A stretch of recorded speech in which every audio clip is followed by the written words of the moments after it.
BlogTalk Radio.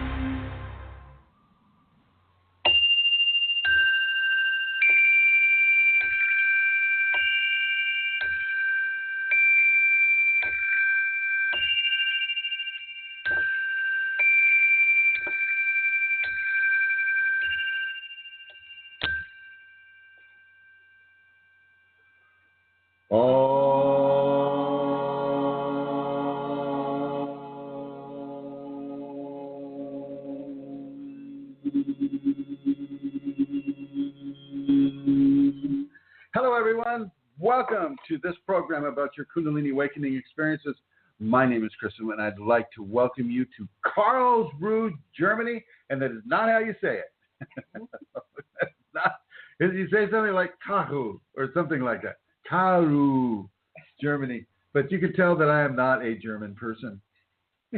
So I just want to welcome everybody here. The place is really nice. Manisha Manish has really outdone herself, and she has this beautiful, beautiful floor. She has the entire floor of an 1895 Victorian house with turrets that are overlooking the city. And I'm here not only with Manisha, who's sitting right across from me, but I'm here with Magdalene and Rosemary, and I would like to introduce my co-host, Amelia Kundalini. Kundalini Santara Kundalini, here she is. Drum roll. Hi everyone, it's fantastic to be here in the niches with Rosemary and Magdalene and Chrism in person, guys. Like really here. We don't get to do this. Physical. It's just awesome. We don't get to do this too often, and it's nice to be able to do this. So here we are. And somebody can go ahead and get their phone and keep that thing from pinging. Go get it. Yeah. So anyway, here we are in Karlsruhe, Germany, and we are getting ready for our big weekend on the seminar here. We'll have about 20 people here in this next room over in the next room. So it's somebody's. I'm on. So anyway, everybody's checking the phone to see whose it is. And anyway. And we have people going on little trips outside the room. So let's just get right down to the Kundalini scenario here. The Kundalini scenario is a little bit of an extension from the last time I did the show, which was talking about personal responsibility. People come into this idea of the Kundalini. In many cases, they want the power. This is a very common theme for people searching the Kundalini. They want the power. They want the prestige. They want the, yes, I am Kundalini awakened. Please have a seat, Magdalene. Thank you. Yes, I am Kundalini awakened. It's very hard for these folks here because they haven't been doing the radio show, and they don't realize how quiet they have to be. And people who don't do radio or who don't do television, they have no clue that the mic picks up everything. You can't do anything. You have to kind of stand still, and you have to be very mic aware. And poor Amelia's got a cough here, so she's gonna. And I just want you to cough. You have to cough. It's okay. It's all right. But anyway, so we're talking about levels of personal responsibility, and big deal with personal responsibility in the Kundalini is developing the different disciplines that are required for you to nourish and develop the Kundalini within yourself. And I'm gonna swing the microphone over here to Magdalene, and I'm gonna ask you a few questions, Magdalene. After the Kundalini came to you, and we started working together, did you feel the level of discipline was a natural outgrowth of the Kundalini in you? In other words, were you surprised by having to do a spiritual practice in order to keep this going? Yes, I was very surprised indeed because I didn't actually know that a spiritual practice existed. I didn't know that was something that was out there. So that surprised me. I had to learn very quickly to be disciplined though. But I think the good things I got out of the practice, the good results made me want to be also more disciplined. So you started the spiritual practice, and ladies and gentlemen, for Magdalene, we're talking about the safety protocols. I mean, she immediately started the safety protocols, and some of the extra things that I gave her, because she had a very, very, very interesting, fascinating activation going even before she came to the seminar in Ireland. And we're talking way back to the first seminar in Ireland that Centaur Kundalini started in 2011, and an amazing. It was such a fully featured. It had a lot of different aspects to it, and so after you got back to Besançon, France, and you started to do the safeties, how did you fit that into your daily existence? Because you're working a job, you're paying rent, you've got students that are coming all over the place. Yes. Okay. Thank you. Good. So you want to know how I worked the practice around my schedule, my work schedule. Thank you. So I just made a point of doing the practice whatever, even if it meant going to bed at 1 or 2 o'clock. The practice in the morning. Yeah. The practice was the priority, whatever. So I didn't really think of how to fit it around my work. I suppose it was a while ago, so I'm trying to remember. But that's the way it is today. Anyway, I do the practice whatever, even if it means sleeping less at night, or I think it's about making it a priority, really. And how much is the Kundalini, say, communicating itself to you regarding the practice? So, for instance, if you miss a certain practice that you would typically do you experience any kind of feedback from the Kundalini? Yeah, these days maybe it's a bit more flexible with me than it was at the beginning. It's true that at the beginning, if I didn't do a practice, if I missed it, I would feel depressed. The following day, I didn't feel good at all. So therefore, it was also an incentive for me to be disciplined in that way. Now, when things went wrong for you, like oh my gosh, you had a relationship that went bad, or during all of these practices and this new discipline that you were having, how did you relate that to the Kundalini, or to your expectations, shall we say, that the practice was developing for you? So if things went bad, did you kind of go at the Kundalini like, why did you let that happen? I'm doing all the practices, Mother Kundalini. What's going on? Did you ever do that? No, okay, I don't think I ever reacted like this. Really. Good. No. I don't think I would blame. I don't think I would blaming blame God, the Kundalini right? Blaming God for what what happened. No, I don't think so. Yeah, and this leads us into the whole idea of personal responsibility too. It's not just having the discipline to do the practice, which is a big deal. Don't get me wrong. It's a big deal to develop that discipline, but it's also to look at the results of the practice and to see that, how you fit in with that with regards to personal responsibility. I'm going to turn the microphone over to Manisha, and I'm going to ask Manisha basically the same question that I put to Magdalene. And once again, everybody, this is Manisha Manish, and she is a Danish woman who is living in Germany for a large number of years. And I met Manisha Manish when I was in England doing the London conference in England, and it was a very, very pleasant meeting. And this is literally her first time on our radio, because I don't think I talked with people when I was doing the radio show back then, or did I? So this is not her first time. She is now a weathered pro, and I would like you to say hello to the audience, Manisha. Hello. Speak up a little bit, okay? Yeah, I have to speak up. Okay, there you I have go. to speak up. Now, Manisha, what kind of a discipline did you have to develop for your Kundalini? And do you resonate at all with what Magdalene was just saying, or what happened to you? I started moving a lot when I had my this awakening, I started activation. I started dancing. I needed to move a lot. I sometimes dance 3 times a week. I worked out. I felt that I had to keep those energies moving. Did you feel that like you were being compelled to dance and compelled to keep that energy? Yes, moving? it was an urge. It was an urge. Yeah. And in the first year, I also meditated almost rather daily. When I got home from work, I just sat down and like I meditated. You were able to put an hour in, or how long would you meditate? Yeah. About an hour? Yeah. Yeah, good.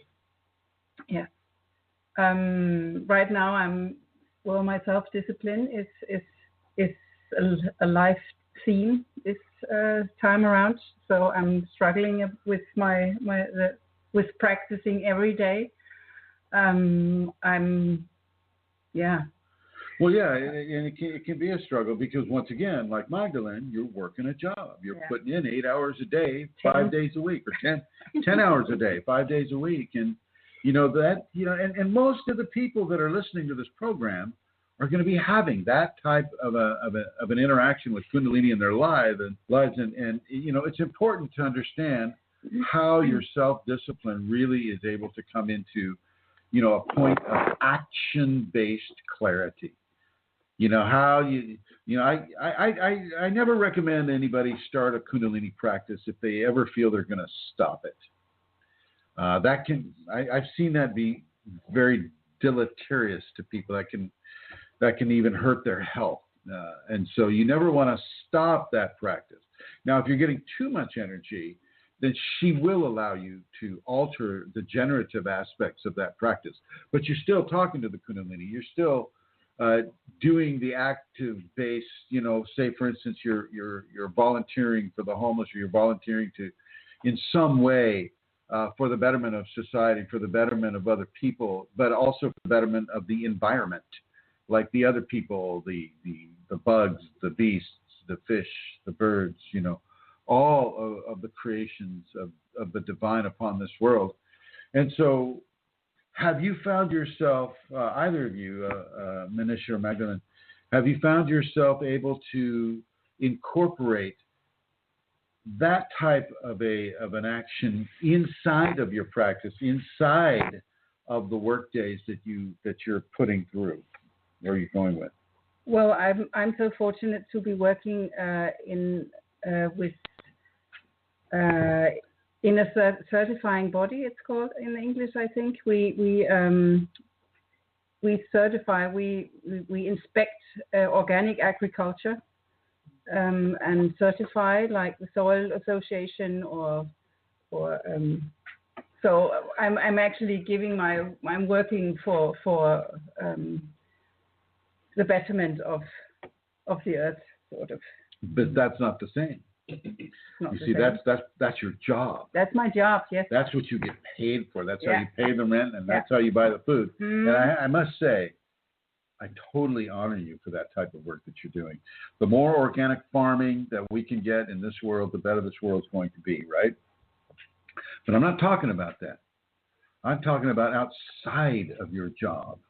How do you volunteer your time that you're not getting paid, that you're not being recompensed at all, just out of the beauty and the kindness of the love you have in your heart for the environment, or for your fellow human being? Have you found that you're able to incorporate that into a discipline? I give way a lot when I'm moving into society. I let people come in front of me. Take myself back. I often, when I go on my bike through Karlsruhe, I'm blessing everybody that I see, and trees, and just sort of sending my love and good vibes to the people I meet. Absolutely. In the bus and Magdalene, how is this happening with you? What do you do to bring a level of grace and this work is really it's a work of gratitude, really. To have the Kundalini, to be in a process of developmental semi-divinity. Think about that, ladies and gentlemen. Developmental sacred divinity. That is what is happening here. That's what we're talking about. That is what Kundalini brings. And Magdalene, what have you been able to do with that? So there are two things that are coming to my mind. Every night I say prayers for people. So it means that during the day, if I meet somebody who I feel could need a prayer, I typically write it in the book. And at night I look at my book and I say the prayers for the people for whose name I wrote on the list for prayers. And the second thing I try to do around my work schedule, so it's not always very easy, but I've really enjoyed going to an old age home in the town where I live, and I've developed a very nice relationship with the people who are in this old age home. So yes, that's the two things I think that are coming to my mind. And in this activity that you're doing, you have met some very interesting people, and can you tell a little bit, maybe a little story about what you told me in the car on the way? What happened to one of the people that you talked with at the old age home? What happened to her? Okay, so it's a woman. She used to, she experienced the concentration camp during World War II. Oh, so she was in a concentration camp, a German concentration camp in World War II. Yes, as a little girl. How old was she? She told me that when she left the camp, she was 9 years old. Oh, wow. Yes. Jeez. Okay, go on. So it's actually a beautiful story that she told me because, every time I speak about this, I get a bit emotional. So she explained she had not been eating for a week, and she was standing in this concentration camp, and one of the priests, one person was walking next to the camp and saw her, and she said he was a pastor. I don't know if you say a pastor in German. It's like a German priest, but I don't think you call them German priests. Anyway, he was walking by and he saw her, and he said to her, quick, come with me, because I think one of the fences was a bit loose. Oh, okay. So he managed to have her escape through that. So this man risked his life to pull this little girl out of the concentration camp? Exactly. Wow. That's what happened. Wow. And then he and his wife, because in Germany they're allowed to get married. So he and his wife hid this little girl for a while at their place. And there's a beautiful thing also that she explained to me. She said, this pastor, do you say pastor? Yeah, you can say pastor. Said to her, okay, now you must forget what you saw in this concentration, in that place. You must try and forget. People were being gassed. Exactly, right? that's Okay. what she saw. Okay. So he said, you must forget. You must try and forget now. And he said to her, you must pray. You must pray every night. And she said to me that this actually helped her. She said praying every night actually helped her. Oh, that's wonderful. Yeah. That's wonderful. And she's alive today because of the kindness of this stranger, which reminds me really of what we're talking about. This guy was walking along. He was walking on the other side of the fence of a concentration camp, sees a little girl that hasn't been eating for a week, notices that the fence is loose, and tells the little girl to come through, smuggles her to his home where he and his wife basically become her parents. Wow, that sounds like a Kundalini person. That sounds like a Kundalini person. And now we don't all have to do such things because we don't have the Second World War, but we have other types of scenarios that invite us to do, similar acts of extreme kindness for other people. And sometimes that's just a smile at the right time in the middle of somebody's extreme depression where they're thinking of suicide or they're thinking of stepping out in front of that bus, whatever it may be. Just a smile, just saying, hey, it's okay. You can get through this without even saying a word. And I want to compliment both you and Manisha for the levels of kindness that is based in your Kundalini that you're putting out into the population. And I'm going to ask Amelia, you've done a lot of volunteer work, with the massage and things of that nature. Can you go into that a little bit more? Sure, Chrism, yeah. The massage actually was something that the Kundalini, like you were saying about an urge, I had no intention of doing massage, but I started to get this urge. So, and I knew it was through the Kundalini. She had just moved me to a different part of the country, so I did the course. And then it was very interesting how it came about, because typically people don't get that involved in, working with cancer patients straight away. But it was her, it was the Kundalini moved things in that direction, and a lot of synchronicities happened, and I ended up in a cancer support house. And I started off with, one client. And at the time as well, Chrism was working. I was working with Chrism, and do you remember Kundalini infused therapeutic touch? And that was very much part of how I developed, I suppose, within that service of massage and therapeutic touch, which was going into devotion before I gave the therapeutic touch. And it was about removing myself, really, and my ego and my wanting to fix it and, working with other kinds of agendas. So that all went put on the side, and it really was just working with the Kundalini and allowing the Kundalini to do the work, really, through my touch, because it was Kundalini therapeutic touch. So now I'm seeing 6 clients a week, I suppose, on 2 days, maybe sometimes a bit more. And it's actually a gift, I think anybody who does service like that, what you receive, it's a gift and a privilege to be able to do it, and to be able to give that time and that service to people. And Rosemary is sitting here next to me, Rosemary. And Rosemary is also a Kundalini lady. So tell us, Rosemary, about your experience with this. Well, I've been thinking about that as I listen, and my main service really has been the Kundalini work in the Twin Cities in Minnesota.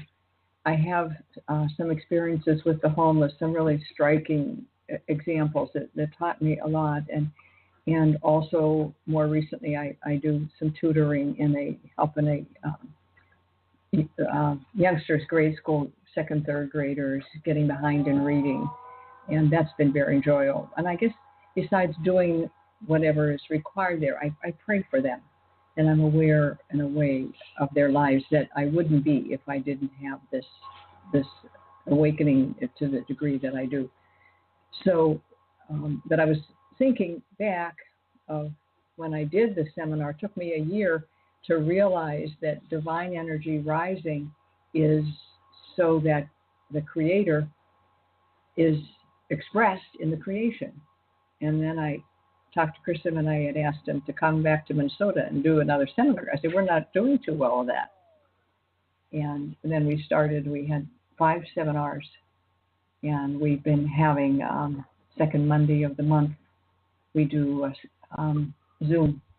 The Minnesota Kundalini community. Yeah. With Chrism. And I'm very touched by all of that, to the privilege of the Yeah, and I want to ask you, Rosemary, as well,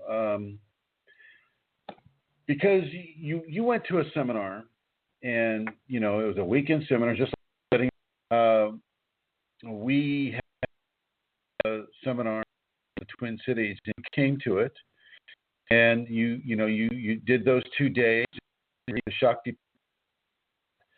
How did you all of a sudden incorporate the level of personal discipline required to initiate a practice in your life? How did you fit that in? Well, it was the main force behind that, on human level, was staying in touch with you and asking to be your student. If I had not made that connection with you, I don't think I'd be sitting here now. Even though my background is, many people know, I was a nun for 25 years, the first part of my adult life. There was discipline with that. So were you able to have that discipline cross over? Well, I maybe revived it or something, but maybe not either, because this is different. I was doing it because, and I learned about St. Teresa of Avila, who was a mystic, but it was always not us. It's those holy people. Somebody else, there. somebody else out there, right. Like and what we're doing here is we're letting you know that it is us. Yeah. Kundalini is us. It's the future of our species, and all the people that are having ascension symptoms and spontaneous Kundalini activations or awakenings, either through a spiritual practice or just doing. Sometimes a person will do a spiritual practice or a yoga practice, and they will just pop, just all of Kundalini, because the fruit is ripe. The fruit being the person, not a fruit cake. Another cake. Or maybe. The fruit is ripe, and when the fruit is ripe, it will fall. And when that happens, that is the smallest trigger. The Kundalini will use the smallest trigger in order to allow that person to have that experience in their life at this time. And even though you have that experience, even though it comes natural, like it came out of the blue for Santara, she was on some Greek island, and sunbathing almost. But can I say something? Yeah. Let me say something about that. I mean, my background would be Catholic as well, but I would have had issues with that. I was very devotional as a child, and I had a lot of experiences. But if I just put that on the shelf, and when the awakening happened for me, I can say the same as the rest of you have said, really. Connecting, I had the awakening, and then blah, blah, blah. We say within a year and a half, I connected with Chrism, found him on the internet, and asked to become a private student after a relatively couple of months. That's where the discipline for me was huge. I have no discipline, guys. And my experience, my own experience, and as Magdalene is saying, and as others would have said to me since, it's crucial. Because we tend to be, we tend not to feel it's that important. We let ourselves off the hook. And I had a huge compulsion for my Kundalini to get into a discipline. And it's very important. And people say, how can I fit it in? It's exactly as Magdalene said. You go to bed later, you get up earlier, you shorten, you expand your day to fit it in. And it really becomes the most important thing in your life. And that always stays, even when the discipline might change. My discipline, like you said, isn't quite the same now. But I still every day have to do a practice. Some sort of a and thing, if I right? don't do my meditation, I'm really, there's a lack in me because of that, because I haven't taken that time to communicate with my Kundalini. And meditation really is a nutrition. It is. It is a nutrition. Food, isn't it? For the... You have to do a form of meditation or some form of mindfulness that allows you to really touch base with the Kundalini on a daily level. Magdalene, do you have anything to say about that? Yeah, I do quite a lot of meditation. Yes, I think it connects me with the Kundalini. I do it first thing in the morning. So I think that sets me, I suppose, or prepares me for the day.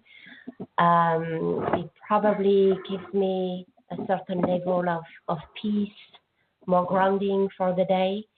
And I also do 1 hour at night. I mean, practice. I do the practice in the morning and then at night. So I do 2 hours meditation. Well, let's talk about that a little bit here. You know, Magdalene, tell me how much spiritual practice, time-wise, do you do a day? Let's hear it. I'm not sure, actually. 6 hours? Maybe a bit less. Okay, I'm gonna try and count. So 1 hour 1:15 in the morning. Maybe 4 hours or more. Every day? Yeah, maybe 4:30. I'm not sure. So, ladies and gentlemen, yeah, or 5 actually. You know, 5 hours a day. This lady, you know, is working with her Kundalini, nourishing her Kundalini, and really, you know, setting up this divine emergence that is happening with her. You know, developing into that sacred divine individual, and each one of these, you know, I know Rosemary's doing a good 4 or 5 hours every day too, right? Not so much about right now, 2.5. And I want to say for me, and I'm not working, my schedule is different, but if I don't do the new time, and even if you haven't given that to me, I notice that it makes a difference in my day. So I stop, I lose the focus with what I'm working on. So it's about 2.5. Well, I also, right now. during well, I know you've done more, though. I know I've given you longer hours. When I first started with this, you know, and I recognized finally, you know, after 1,000 years, it felt like I recognized what it was, found out what it was, doing the safeties practice 5 times a day. Now, typically, I tell people these days, they say, okay, do the safeties practice, do it once when you get up and do it once before you go to sleep. If you can do that much, ladies and gentlemen, that is a good nourishment. But for some people who are really gripped strongly, you've got to do it as much as possible. And I was able, through the grace of the Kundalini, I was able to have a job that allowed me to do this practice 5 times a day. I would literally do the practice while I was on the job. I was getting paid to do it, the safeties practice, but I'd have to do it in a park or somewhere, you know, where, you know, I wasn't able to do it at home, but I was able to do it on the run, on the go. And that includes meditation. That includes the 5 Tibetans. That includes pranayama, alternate nostril breathing, compression prayer, all of the things that I'm asking anybody else to do. That would be practicing the safeties. And Amelia, I want to swing the mic over to you, and you have a comment about this, I think. I have, because I find the safeties can be physical, actual practices.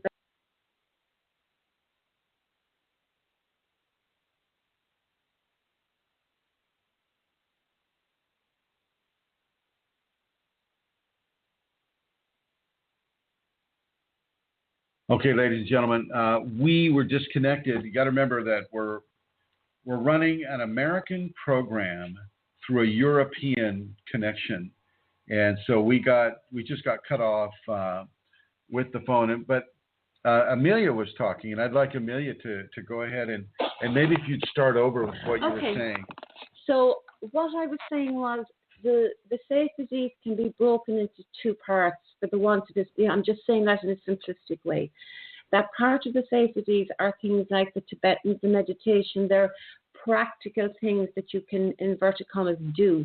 And they're hugely important to do them in the morning and the evening, or as Rosemary does in the middle of the day, however many times during the day. But the rest of the safeties, in my experience, and I do these, are all the time.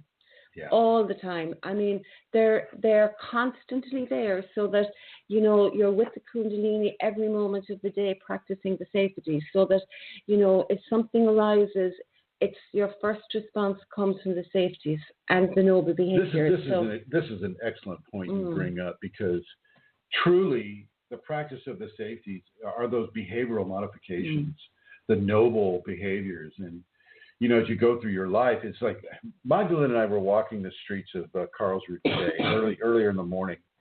And we noticed as we were walking down the streets, we're noticing nobody's smiling. Nobody's smiling. Everybody is wearing some form of a frown. And we were just kind of cracking up. We were like laughing and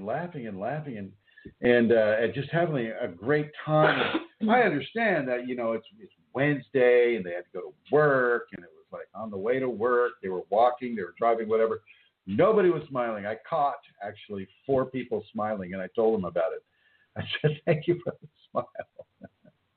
And they smiled. They said, yeah, So, it is a practice of Kundalini people that are involved in the safeties to bring these noble behaviors into their radiance.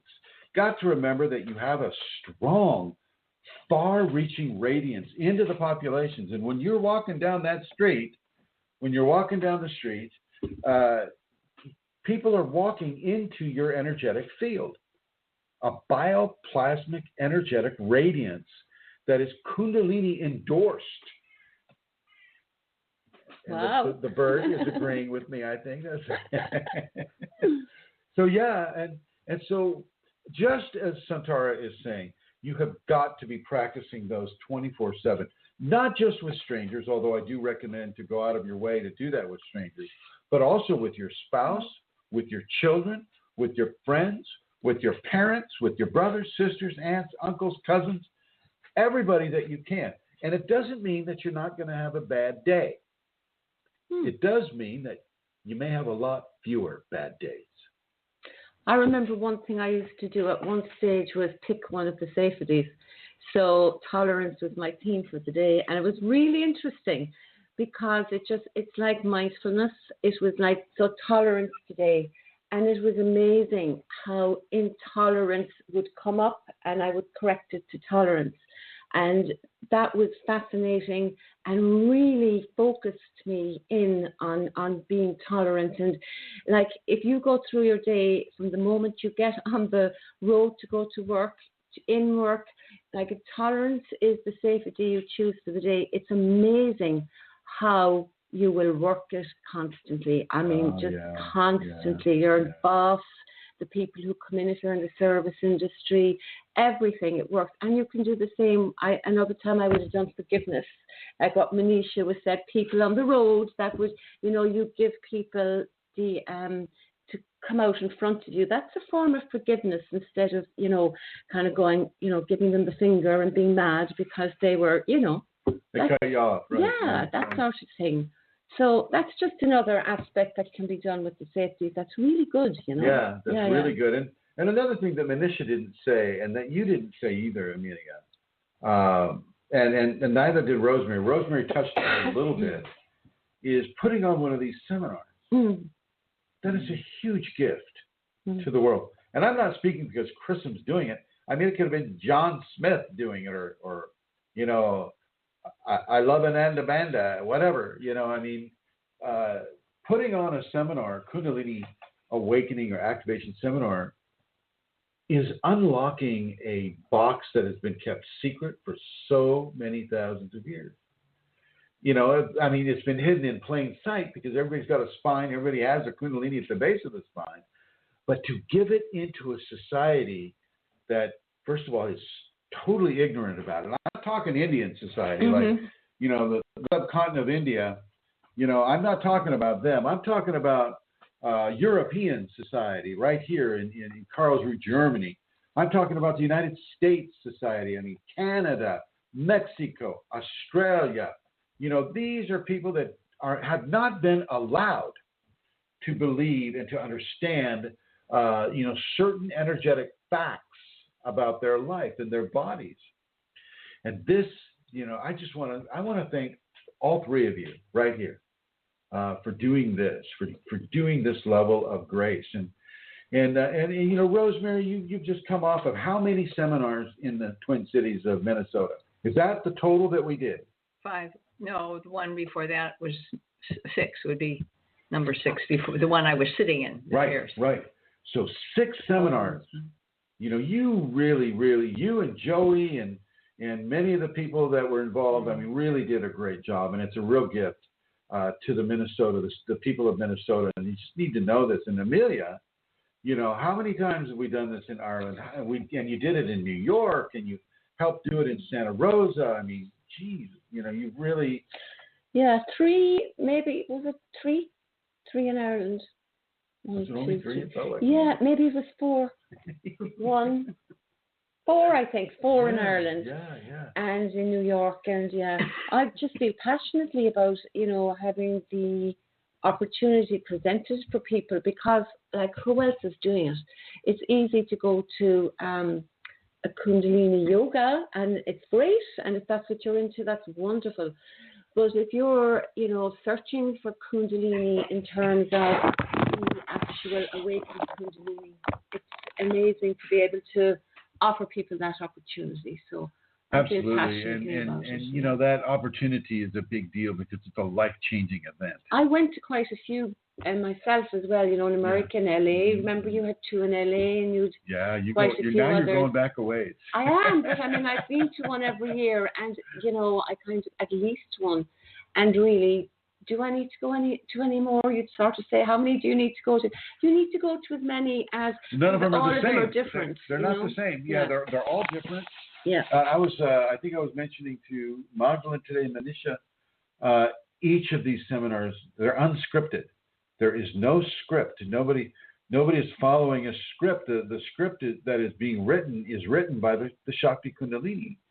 And the people who come to the seminar are literally being written upon by the Kundalini, the sacred grace, the word made flesh, the divine flesh, is being written on. God is writing on these people that show up.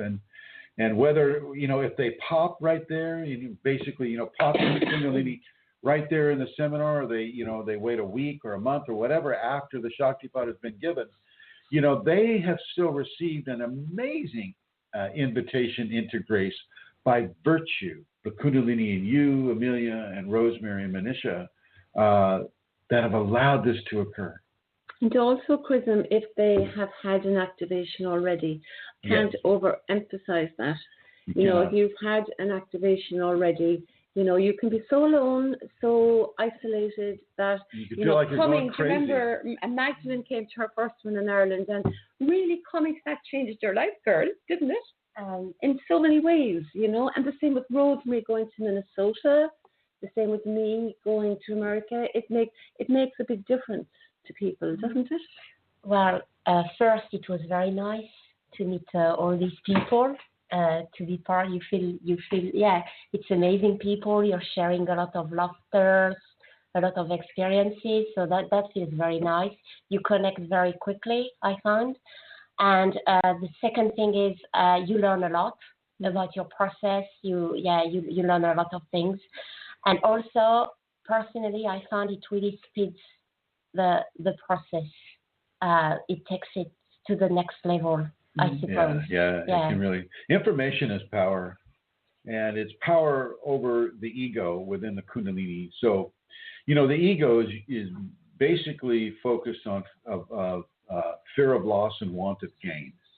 And when you are given levels of information that can allow you to exceed the fears of the loss of what you might lose, or the need or the want of gaining, if you can go outside of that paradigm, which is what the Kundalini puts you into, and if you know that is a natural aspect of it, it can really help you to not be afraid of this strange energy that seems to be animating your body without your permission. Mm-hmm. It can make a big, big, big difference in how you process this energy. And I'm going to go ahead and come on over here to the chat room here. And see, I just want to say thank you to everybody in the chat room right now. Yes, I know that you lost me there. And have I come back here? I'm going to type that in. And I see Alana Seeker there, Emma Travis, John Ben. Good. Thank you, Jan. Thank you very much. Yeah. So we may get clicked off again, ladies and gentlemen. So don't let that deter you. You stay online. You stay listening, and we'll just dial back in. Now I'm going to come over to one of the. To the callers here, and we have a question here, and I just want to say Hello, Indra. How are you? Hi. Good. How are you, Chrism? Can you hear me okay? I can hear you fine. Good. Well, welcome to Germany. Thank you. Hi, everyone. Hi, Indra. Wow. So how is it going in Germany? It's just like what Magdalene was saying. It is so nice to be around other Kundalini people. It almost feels like a family reunion with Of family course. members that you may not have met before, you know? Yes. It's Just amazing. seeing pictures of you guys, I get excited. So hopefully And I'm someday not you'll even join- there. So hopefully you'll join us someday, Indra. Well, I know I will. I will. I just know I will. Well, I I look forward to that day. Now, you put a question so mark. do I. Do you have a question I can help you with? Yes, and it kind of ties into what you were saying about spiritual practices and all that stuff. Last week, I was talking to you about the Shushumna opening, and you said to me I could go into another spinal sweep. And I pretty much cut out all my spiritual practices. The only thing I have left is the earth. Like, I lay on the earth. I'm always around nature. I do it like 3 times a day, and that's the only thing I have. But what I wanted to ask you was, if I have another spinal sweep, does that mean I'm going to have to do more ego work? I'm going to have tons of energy, and it's going to be back to, like, the beginning? It could be. It very well could be. The Kundalini doesn't necessarily follow a linear logical process within a person. Not always, but sometimes it does as well. And you could be taken to another level, and in order to survive or to flourish within that next level, you'll have to be re-energized. And yes, as long as you have a body, you're going to have ego work to go through, period. That is a given. Right. The ego, it acts as a big blockage to the amazing levels of truth that the Kundalini brings. But the more you have the Kundalini, the more you work the practice. And I know that you had to let off of the practice because you were being over-energized. And so that's the moment when you can stop the practice. But as you move into the Kundalini, you're given levels of truth and information that you've never had before.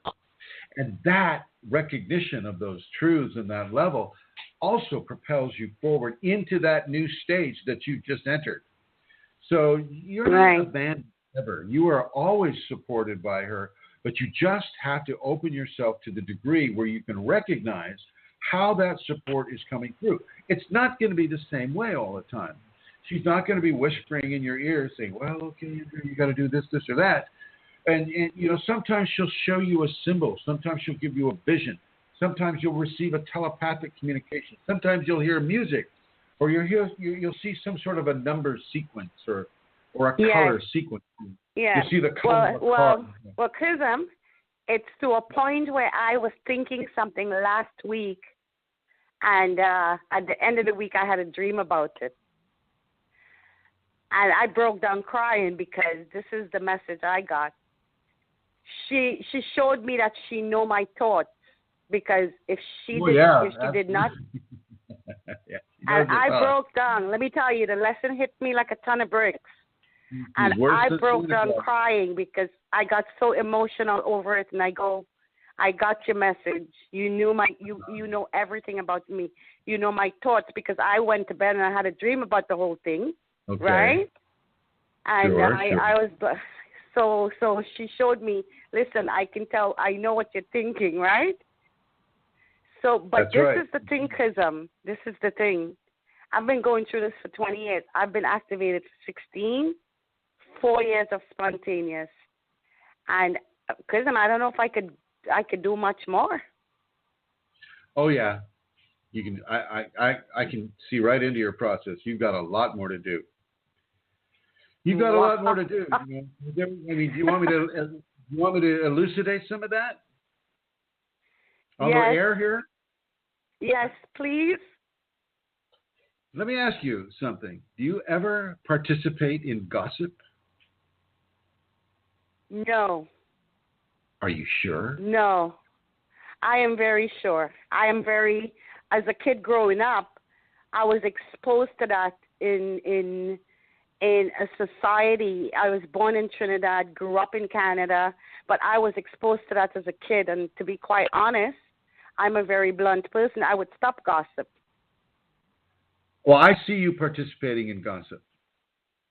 When? And maybe in a way that you don't understand that you're doing it, but you're promoting levels of communication that are not productive for all parties around and serve to titillate and to confuse. Can you please be specific, please? Because no, I promise you I will not be specific.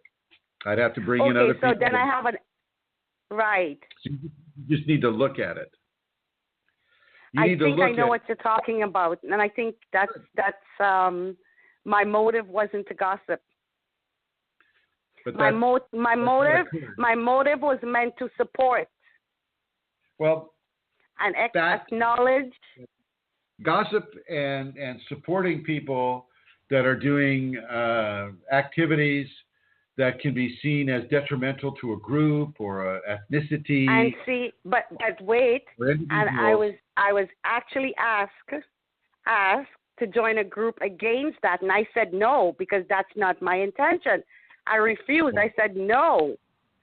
But this is what I was thinking when I did it. I was thinking that, okay, just, I was trying to validate somebody. I understand that.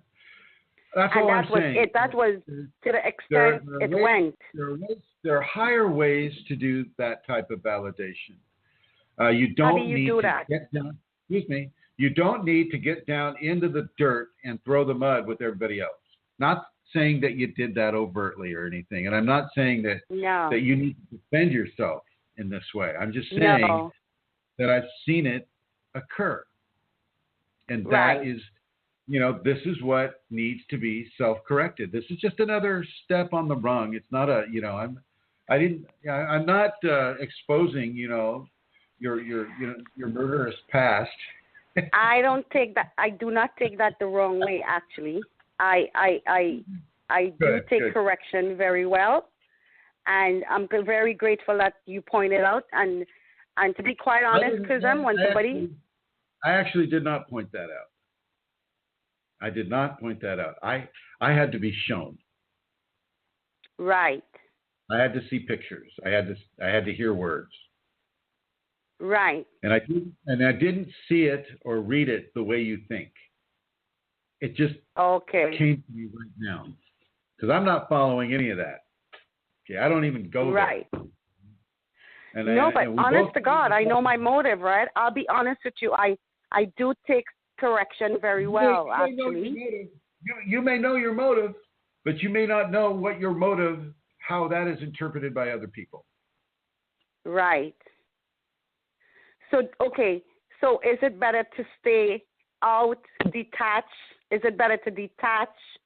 Yes. Is it what would be the best thing to do in that situation? To be detached and to live your own truth and to walk your own talk, regardless of how other people are promoting an idea or a situation that they're passionately involved with. Right. Well, I'm grateful that you did point that out, actually. Well, because I'm grateful that you heard it.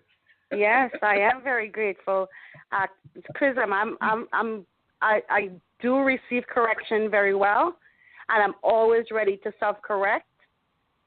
Well, thank you, and that is a blessing. That is a teaching to the world that you're giving right now, and to be able to receive that from me right now, and from my Kundalini, and to receive it, to acknowledge it, to understand it, and to allow it to help you.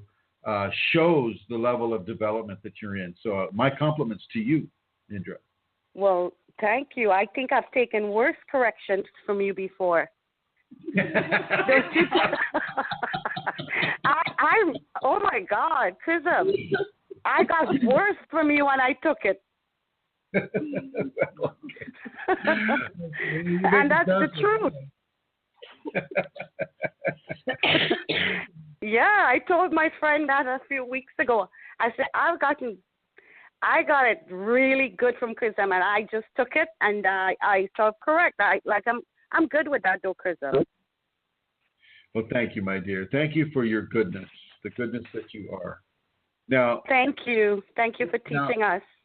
Well, here I have to tell you, when I'm teaching a person one-on-one, typically the teachings that come from the Kundalini, they come right through me, but I don't form a memory engram at all.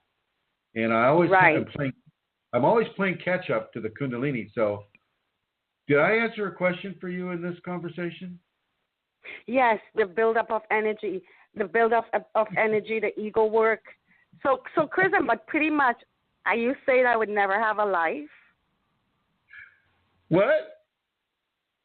Are you saying if I go into another spinal sweep, I would never have a chance to, I don't know, physical life? That's already passed. You don't get that anyway. That's done. Okay. You mean that's over for me? Yeah, that's over for you, and all physical life is over for you. You're working into the semi-divine. Okay, you're taking little steps into semi-divinity by virtue of even having the Kundalini. So you don't get to interact with physical life the way you have before. It's gone. Okay. Wow. You're coming into the divine emergence, like Magdalene, like everybody here at this table, Rosemary, Amelia, Manisha, everybody at this table, and yourself included, because you're at this table on this computer, you're coming into a divine life. And so your interaction with physicality has been unalterably changed. And I'm going to go over here to the chat room, and I'm going to say the same thing about Alana Seeker and Iman and Emma and Jan. Totally irrevocably changed. Now, it may feel the same. You may go out and get a glass of water and say, wow, that water tastes the same. Or you may go to Baden-Baden and sit in the beautiful, amazing health spa that they have there and sit in the aromatherapy room and look at the lights and the statues and breathe the aroma. Or you'll sit in the salt therapy room and breathe salt air. Or you'll swim and you'll sit in a fountain and it'll feel physical, but it won't be completely that way. You will have changed. You will have changed. That's what we did right before the show.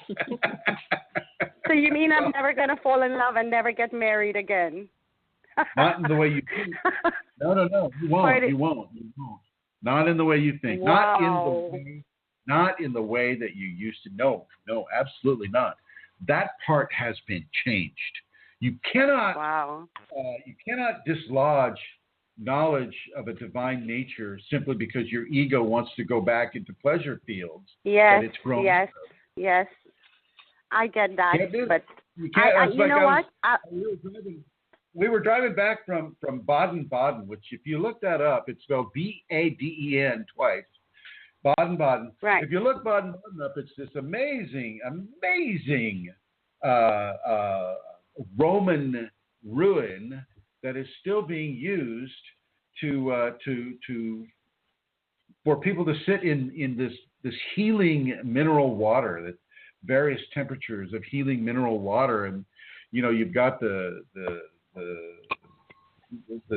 steam saunas and the dry saunas and the aromatherapy saunas and the salt air saunas. You have all of these things, and we were driving back, and we had the Indianapolis race car driver Magali at the wheel, and she was winning the race back to here so we could do the show. Congratulations, Michael. And I asked Rosemary, I said, Rosemary, how you doing? She says, oh, I'm doing all right. And I said, Do you feel 16 again? And you didn't quite answer. And because you can't feel 16 again. You don't get to. You can have the memory, but you don't have the endocrine system anymore. Your endocrine system is completely changed. And because your endocrine system has changed, your hormones have changed. Because your hormones have changed, your body chemistry has changed. And because your body But you can feel 16? No. But can you feel? But you can still feel 16. You can feel really, really good. Right. You can feel better than 16, actually. Exactly. You can exceed 16. But you're not going to feel 16. You're not going to feel 6. You're not going to feel 2. You're not going to feel 3 years old. And no, neither are you going to feel 16 years old. You're going to feel absolutely phenomenally wonderful and beautiful and active and loving and helpful and helped through the divine merge that you're within right now. But you're not going to go back to 16. Because I wouldn't want to. Because at 16, I was lost. I didn't know myself. I went through hell because I didn't know myself. I wouldn't want to be 16. That's exactly what Amelia said. She says, no, thank you. That's exactly. Can I ask you a question? Yes. You know, when you're talking there, Indra, about there's a sort of a sadness or a panic, I'm not sure which, that you won't, you know, oh, if I have a spinal creep, oh my God, will that be the end of my life? As though it's something, in inverted commas, bad. It's something that you're concerned about. So what is it that's bothering you in some way about it? You know what it is? Yeah, no. You know what it is? I feel that if I feel that if that's the way my life is going to go, I feel I need to have a mindset about it. Like I said, I stopped doing most of my spiritual practices. I feel like I need my head in the right place, and I need to make up my mind and just go down that path. I need to be strong. I need to prepare myself. I need to bite the bullet, and I just need to go in that direction. I think it's more like I'm not panicking. I want to accept, and I'm trying to get myself. Practices again. Pardon me? Start your spiritual practices again. You've had enough of a break. Yes, a good month.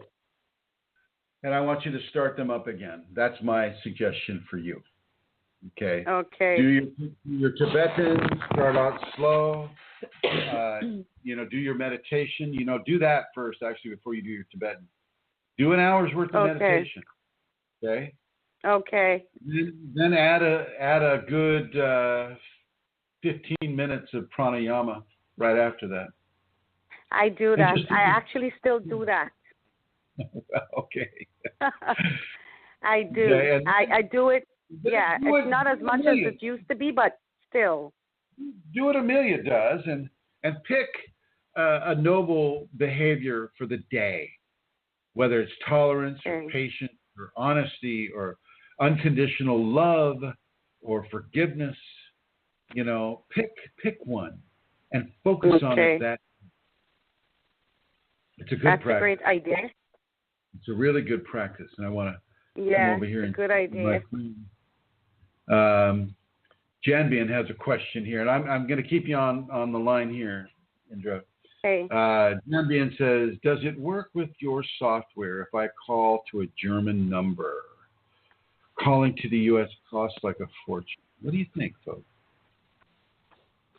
He's in Germany. Mm-hmm.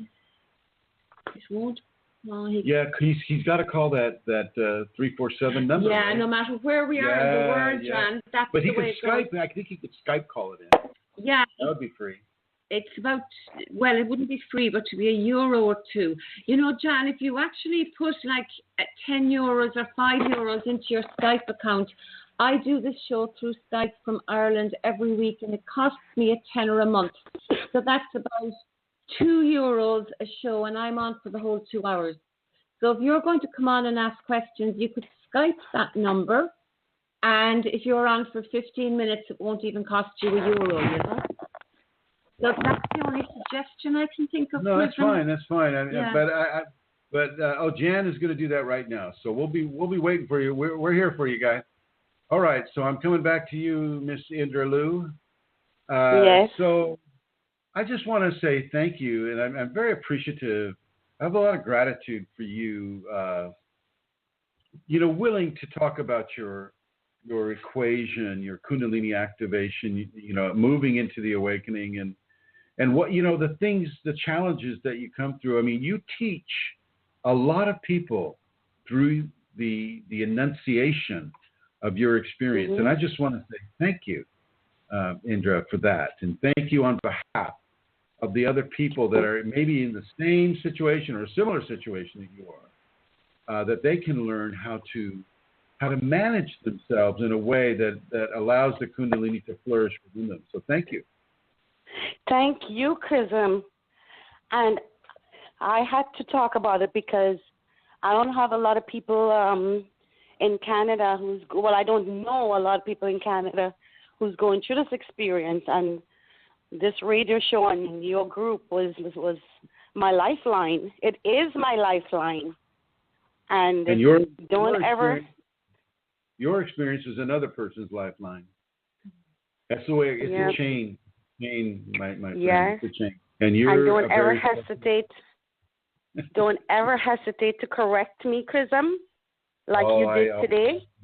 And I'm telling you the truth. I would tell you if I screwed up, I would say I screwed up. But my intention in that particular situation was to support someone, even if they're wrong. You know what I mean? I know. But here's the thing about that, and this ties in with last week's show, is that until people are willing to take personal responsibility for their actions and for the level of detox they're being put through by the Kundalini, and this is an interesting thing, is because some of these issues that came up right after a Shaktipat, right after sitting in front of somebody talking and giving Kundalini hours and hours and hours of radiance.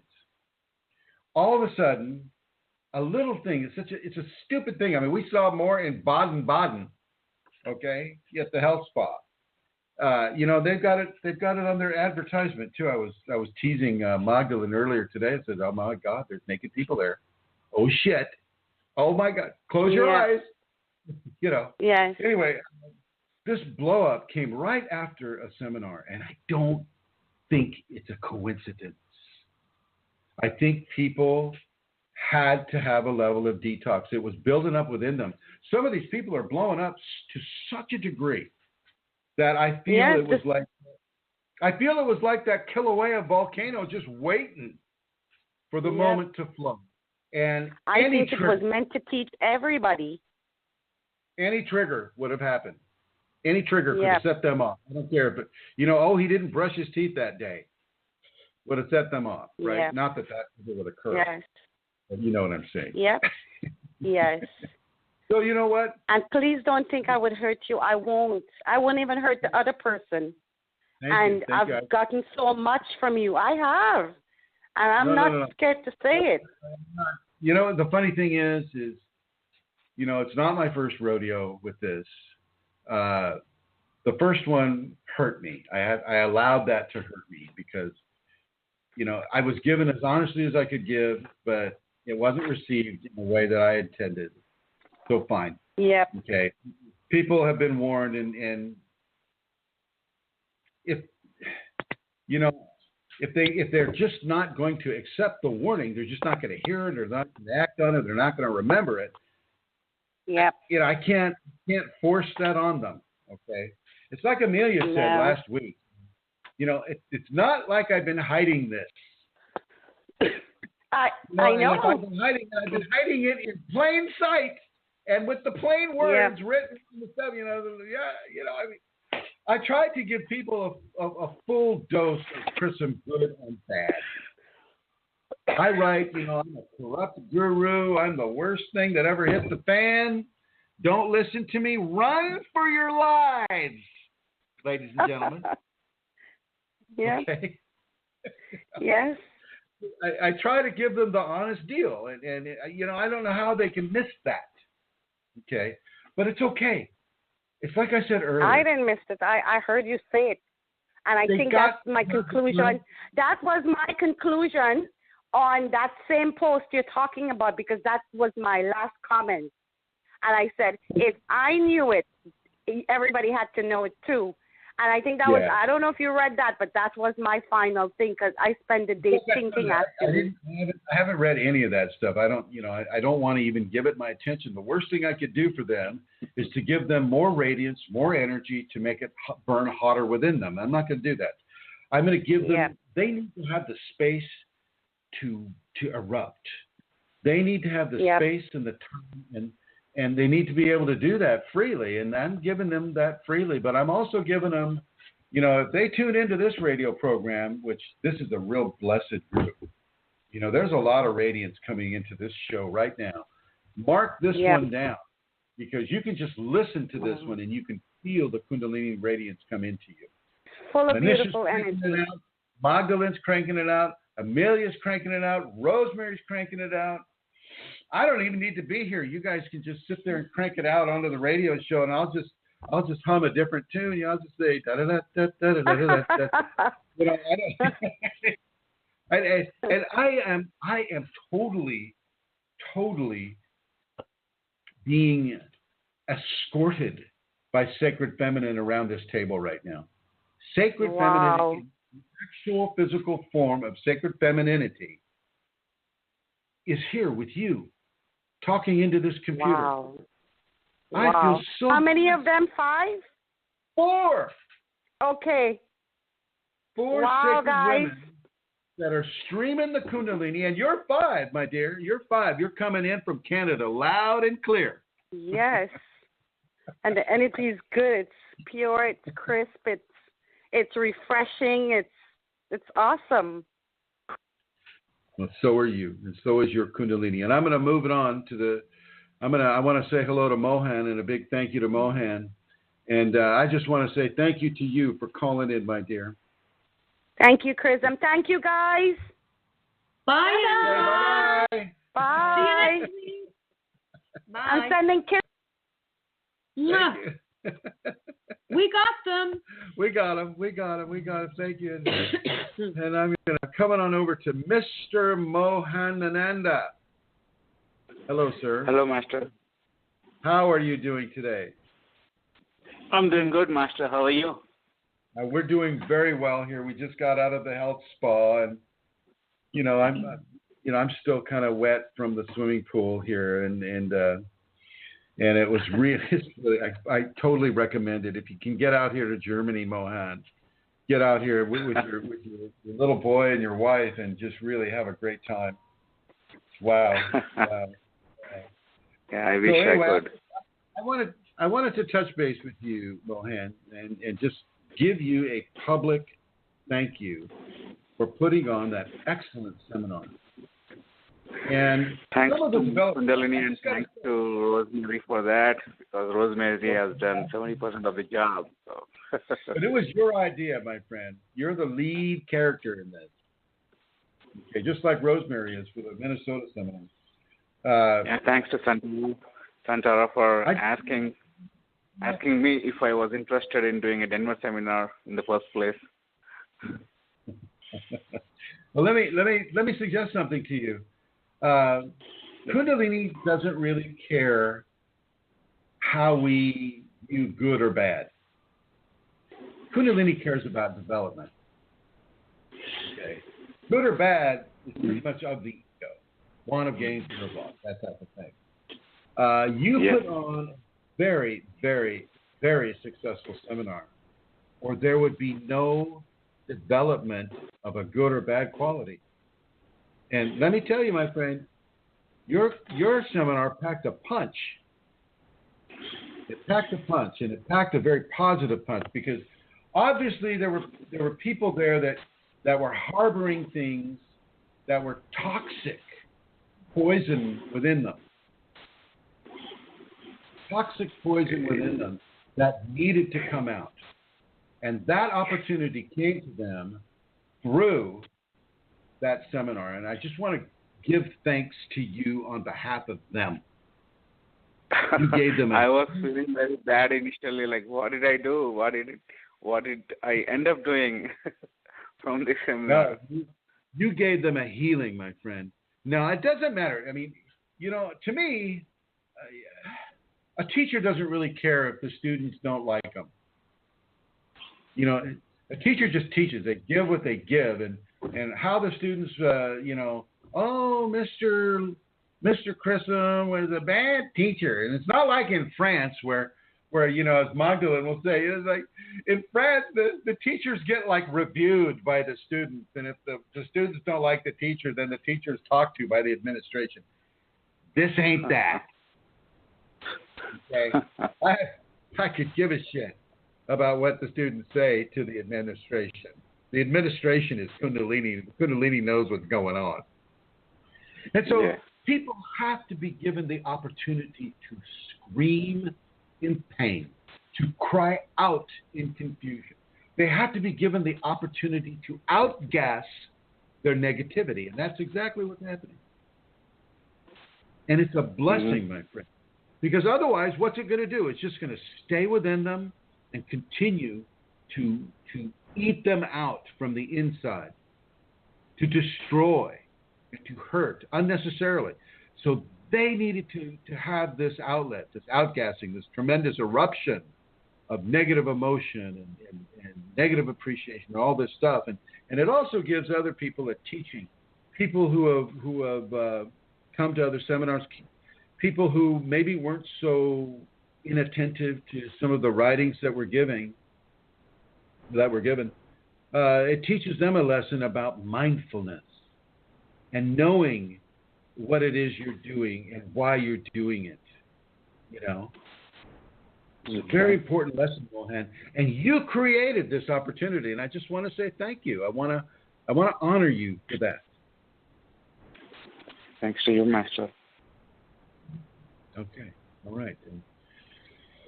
And I want to send a thoughtful message of love to your wife as she goes through those last months of pregnancy, always the most fun months of pregnancy. Yeah. Thank you. Most enjoyable. Am I right, ladies? Oh, yeah. These ladies are with her. They know. They know. Okay. All right, my friend. Thank you, Master. I'm going to put you in the blue here. And thank you once again, my friend. Okay. Thank you, Master. Going into the blue, and I want to thank all the callers that are calling in. I've got a couple of other callers that I haven't come to, and I don't know if you have a question. If you do have a question, please type in a question mark next to your phone number there. Number one. Key. Number one. Amelia's telling me the number one is a question mark that I'll see in the studio here. So if you have a question, just go ahead and press that number one. I'll see the question come up, and I'll come over to you. Right now, I'm going to head on over to the chat room here, and it looks like okay, I see what happened. Jan has just called us up, and I'm gonna come over here to Jan. Here we go.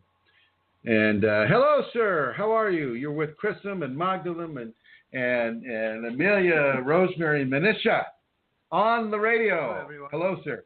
Can you hear me? I can barely hear you. Can you get close to that microphone?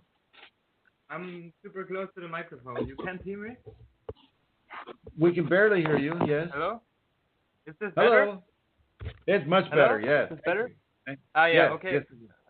The microphone on my headset doesn't work, only on my computer, supposedly. Okay. This is Jan. Hi, Jan. Yeah. How are you doing, Chrism?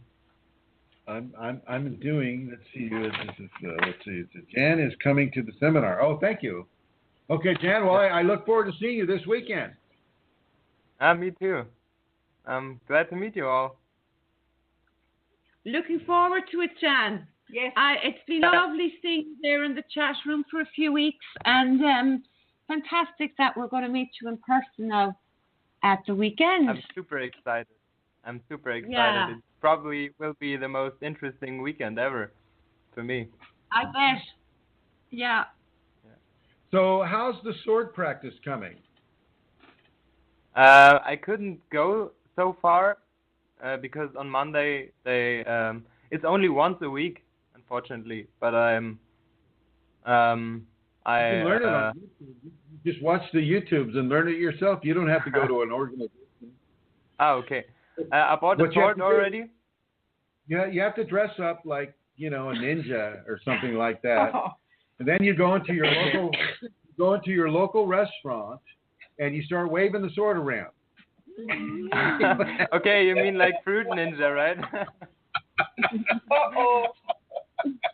I'm just kidding. Well, yeah, I need to be careful not to be taken to the to the jail. In English. Yeah. Good for to you. The jail or yeah. Yeah, that's a mindful. You're a mindful man. I'm happy to hear that. Good.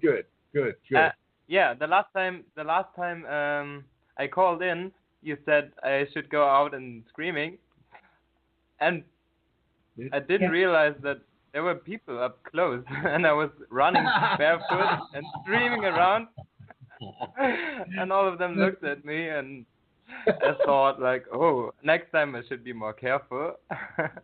Yes, just go up to them and say in what Norwegian, I guess. Say it's like, hey man, it's primal. This is Primal Appreciation Week. Okay. Yeah. Next time I'm telling them that. Yeah. Yeah. Just say yeah. You talked about that topic that it's better to not to do all the things in public. Yeah. Well, you like don't want to. Getting naked is also primal time. Yeah. I don't mind you getting naked in public. Like if you go on YouTube. If you go on YouTube, you have these art shots, and they basically show somebody just walking naked through public. And I've noticed in Germany and in the Scandinavian countries, they don't care. They don't care how you dress or undressed. In this case, they don't look at you twice. I mean, they just keep on going. And you look at these videos, people are not caring at all. And so it depends on whether you're in the city or in the country. Yeah, you can literally do that. They have them getting on the barges, going down the canals, and they're just sitting there, and nobody's like cheering or jeering. Nobody cares. Nobody cares. The only people that care are the kind of insecure in those areas, so that kind of, they care. Yeah. But going naked in nature really is the better thing. And and even though if you're doing it in order to face the fear of exposing yourself without clothing to other people, well, then, of course, you're going to want to be in a Scandinavian country. And I'm going to say Scandinavian, nowhere else. Nowhere else. Okay. Because the Scandinavians have reached a level of emotional and mental maturity that the rest of the people, the England and and Germans are Scandinavians. I got news for you. A lot of them are. Oh, you mean like it's similar to those what Hitler was talking about, the Aryan race? No, not that. No, this is not about Aryan anything. It's about a maturity of social acceptance. It's about that. It's about having the freedom to wear clothing or not wear clothing. And I'm not talking about a nudist colony, okay? I'm talking about not wearing clothes. I get what you mean. On the street. Yeah. Now the you fact mean like that letting others do what they want. Right. The freedom to be how you want to be as long as you're not hurting anybody else. Yeah. And the Scandinavian countries, including Germany, because some of these videos I saw were actually filmed in Germany, and they're called, it's like an art model shoot or something like that. And and it just shows regular people. Nobody, it's not like some movie star or anything like that. They just, they're standing on a bridge, they remove their clothes and they just start walking, and the camera just follows them. But the nice thing about it, and I'm not looking so much at the person that's, that's the central focus. I'm looking at the responses of the people. and how they just kind of like, they kind of look at him kind of like, huh, and they walk on. No big deal. Yeah, okay, I get that. Police, no siren. If this were done in the United States, oh my God, they would have the SWAT team out there. They would have machine guns pointed at the person because obviously they're unbalanced and they could do anything. They might pick up a rock or something, and and so they would haul that person off to the mental ward. Seriously, okay, that's exactly what would happen. I must share a story with you that I'm living in Cork, which is in Ireland, and we're not exactly known for what shall I say, like the Scandinavians are, being relaxed with our bodies, and we're not really. We're a bit uptight. I'm saying, as we say, a whole community, we're a bit uptight. So I was there in Cork one day, and my cousin from America was with me, and we were just her first time there. We were walking through the streets down at the Cold Cake Chrism where you've been, and across the street walked this man completely nude. I mean, not starkers, nothing on him, and he wasn't covering anything. His hands weren't down covering any part of his body. He was walking, and it's exactly as you said. It was incredible. Now, she nearly died. I mean, she couldn't get over the fact that he was impeded, he wasn't being stopped. But people, I was kind of proud. People just looked at him and he just walked on. We were a bit surprised. But it was a wonderful experience to actually experience it for real, Jan. So, and he walked right past the police station. It was really interesting. So Jan, as you're coming on the weekend, for you, Jan, it will be clothing optional. Okay, I just won't bring any clothing. That's best. No, here in Germany, there's actually a law about that. It's there is. There's a law for that, which like indecent exposure. If people get angry, if you it's like provocation in that case. Yes. And well, no, like I said, it's your clothing optional for you. So it's not. I'm not saying you have to do it. Okay. Now, of course, the people that are mad at me right now are saying, "Look what he's doing to that poor man in Germany. Now he's going to come naked, and what's going to? Oh my God, it's just going to be so bad." Can I ask about the let's scream? Let's just see where it will go. Tell us about the screaming. What was that you said? Just refresh. People were completely confused and thought like I was running away from something. So were you screaming on the street? It was like a road in the park, actually. And refresher with my instruction to you, Jan. Thank you. Hello, Jan. Jan? Yeah. We just wondered what was the repeat that? Yeah, refresh Amelia on what I instructed you to do. You told me to go out in public and beat my chest and scream as loud as I can, because that's I need to worship the sacred male a little more. I remember that now, actually, the sacred male. I didn't realize it was in public, but I remember that, the sacred male. I remember that, John. Thank you for refreshing. So what was that like when you did? What was your response to that when you realized people kind of thought you were, nuts? To me, actually, it didn't matter at all. Oh, cool. Okay. Yeah. I don't care what people think, but it was only I thought about I should be careful that I won't be taken to the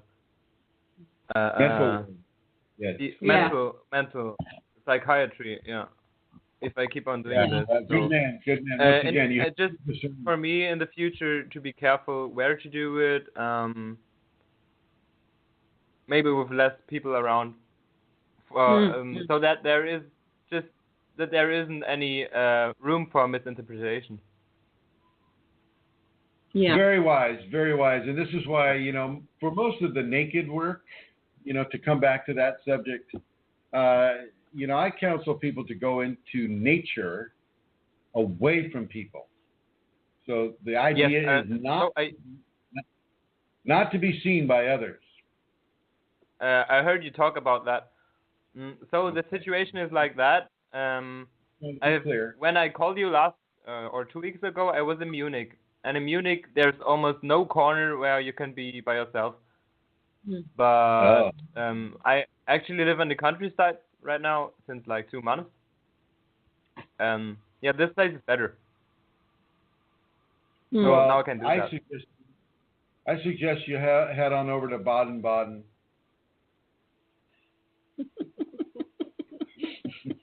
Why? All right. It's all right, Dan.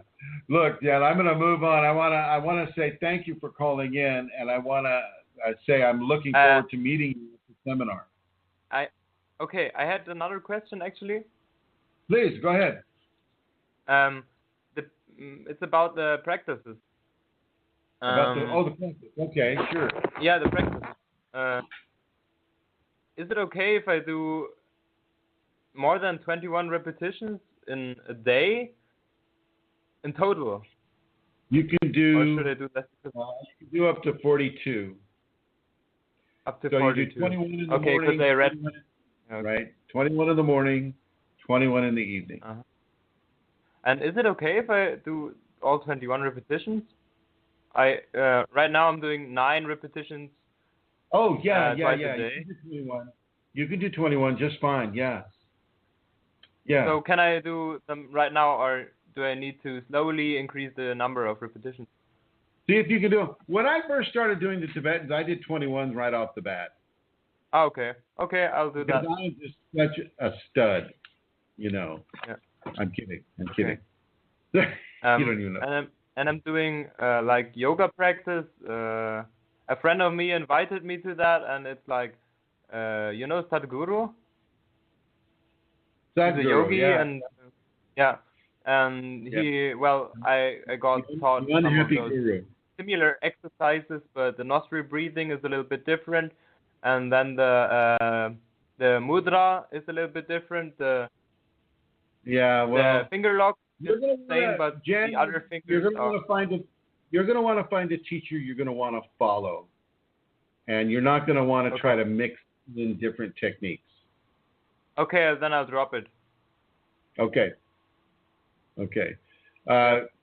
I'm teaching straight up Kundalini. I'm not teaching a generalized version of a yoga. This is straight up Kundalini.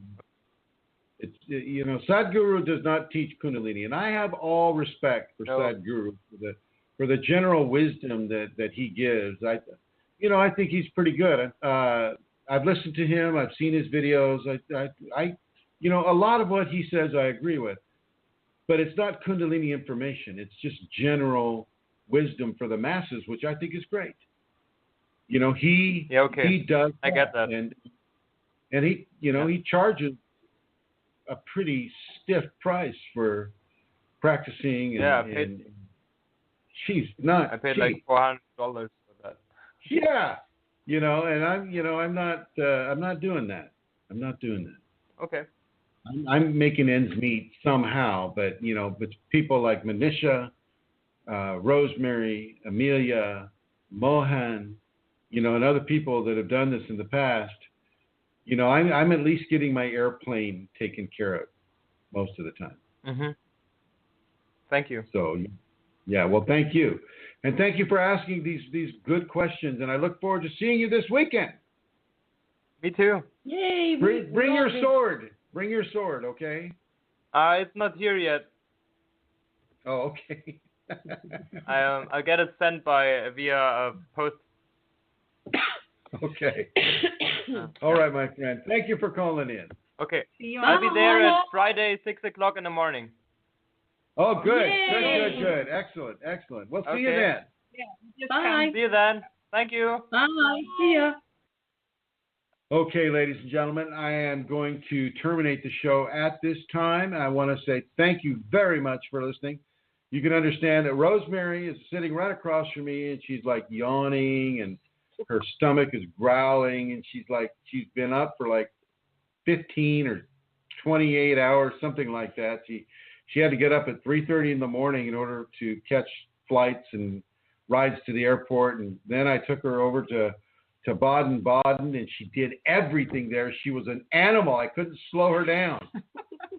But she needs some food right now, and I want to take her to a restaurant and honor her with a good meal. And so I invite all of you who have some questions about what we talked about in this episode, really learn to take advantage of a spiritual practice, of a spiritual discipline. And don't be afraid, like Indra was doing. She was not afraid to take personal responsibility for the things that she needs to develop on, that she needs to work on. We all have to self-correct constantly. While we have a body, we have to self-correct. The Kundalini can take you to all these different levels, but within these levels are certain chores and work that a person has to do. You will continue to do this, but you'll be at different levels, and you'll get to a certain level where you'll understand you have to do this. And it's like, you're not going to be thinking, oh my God, I have to do this now. Oh, geez, I'm at level 4. And I was like, oh, God, I just want to watch TV. It won't be that way. You'll look forward to the work that you do because you'll be seeing it in the visions. You'll be seeing it in your dreams. You'll be having the information downloaded into your head. You'll feel the changes in the body, the transformation taking place. You'll feel it, and that feeling will encourage you endlessly, my friends. So I'd like to say thank you to all of you. I'd like to say thank you to the chat room. Alana Seeker, Hyman, Eamon Hamoud, Emma Travis, Jan Bien. Thank you, Jan, for calling in. Thank you, Mohan, and thank you, Indra, for calling in. And I want to say blessings to everyone, especially blessings to those that are having difficult time, inside of their emotional eruption. And this is to you, the folks that are really having a problem right now. You just go into it deeply. Try not to burn any bridges. Realize that you're forgiven the whole way. Realize that this is a detoxification. You don't need to go down this route unless you do. We've all been given the opportunity to emotionally detox about someone or something. So go ahead and do that. Go ahead and find your balance. But don't be afraid to come back. Don't be afraid to ask for help again. Maybe pay attention a little more to the articles that are written. But don't hurt yourself. Do everything that you can do to keep yourself healthy and active within your Kundalini. I don't care who you learn it from. But you haven't burned a bridge with me. Let that be clear for you. Now I'm going to pass the mic around and let everybody say their own goodbyes. Go ahead, Manisha. Farewell. Goodbye. Bless you. Thank you. Thank you. Thank you, everyone, for listening to the show, and wishing you much love and blessing. Thanks, everybody, and it's been really wonderful sitting here with the ladies and Chrism in person, and ye there listening as well. So thank you, and see you next week. Yes, thank you, all of you. Every week, most of you are here, and we are at our places too, listening. So thank you for that, and the community that we are, and blessings on your night sleeps as well. And thank you. All right, everybody. Good night. See you next week. And here we go.